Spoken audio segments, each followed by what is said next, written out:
Hey, Dr. Anica here from Race Positive, and welcome to our third episode of What You Reading?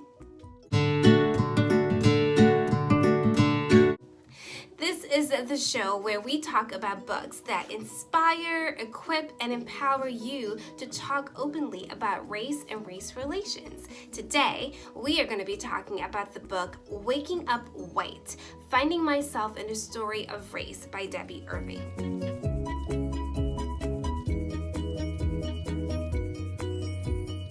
Book, Debby tells of her personal story as an upper middle class white woman who comes to see both herself and her world through racial lens. It's a fun, raw, yet honest story as we learn of the views that Debby once held, the lessons that she's learned, but more importantly, how she moved away from an unexamined color blindness and prejudice to becoming actively anti-racist.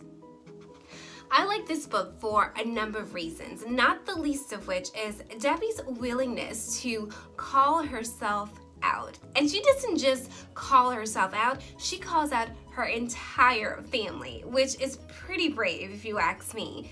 But I love it, and I love it because she also invites the reader to do the same thing, to examine those stories and those views that we've held and to really see how does it all fit in with this racial landscape that we live in.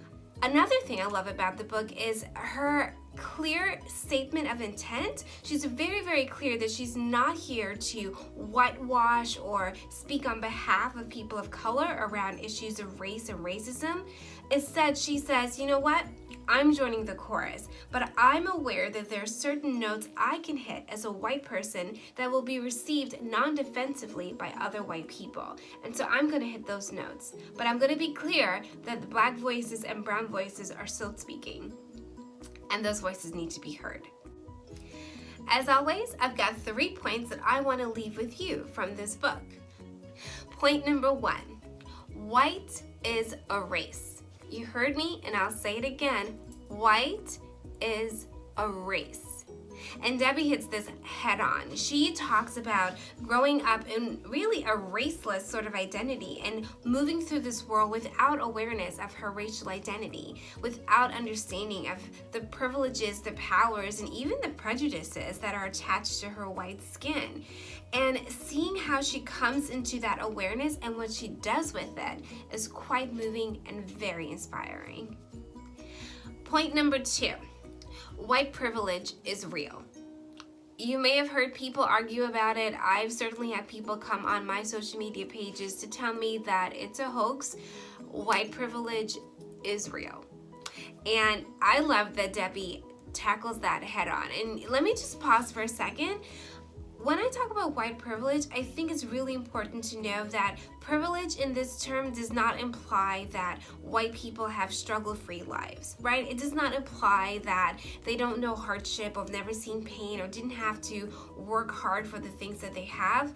When I use the term white privilege, and I think when many people use the term white privilege, what we're saying is that upon sight, white people are assumed to have inherent value in our racialized society. Right?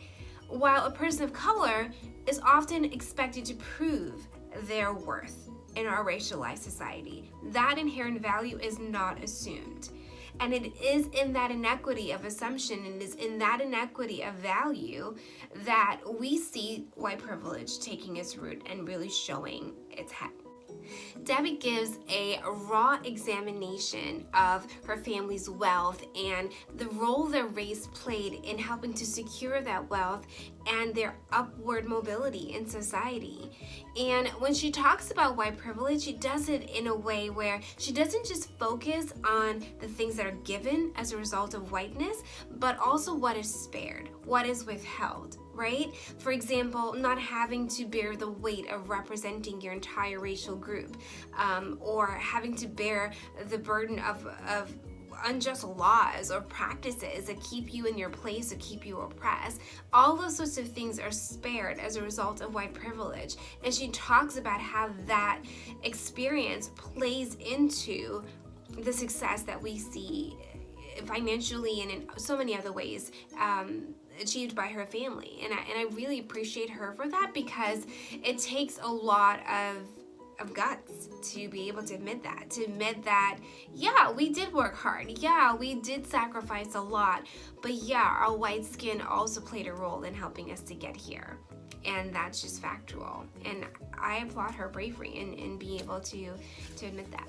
Point number 3, a white person talking to white people. Many times when people of color, like myself, talk about racial inequality or racism, there can be the accusation that you're using the race card. And by virtue of being white, Debbie gets to clear that argument right off the table. But I love that she doesn't just clear it off the table and leave it there. She then challenges the stereotypes and silence that often pervades white America. By honestly telling her own story, Debbie is able to demonstrate that, look, it's not enough to simply be a good person or not use racial slurs in your home or in the company of others. That if we're truly serious about pushing back on the forces of racism and prejudice and bias, we have to be willing to acknowledge that there are systemic forces at work too, that it's both the individual and the system that need to be changed. And active efforts to do just that will bring about the change that we're seeking. So there you have it, my 3 points on the book, Waking Up White. Look, I think this is a fantastic read and one you will not regret picking up. So go check it out. And by the way, if there's a book you think I should review, please be sure to tell me. I'd be happy to read it. Until next time, see you. What do you think of Debbie's book? Comment below.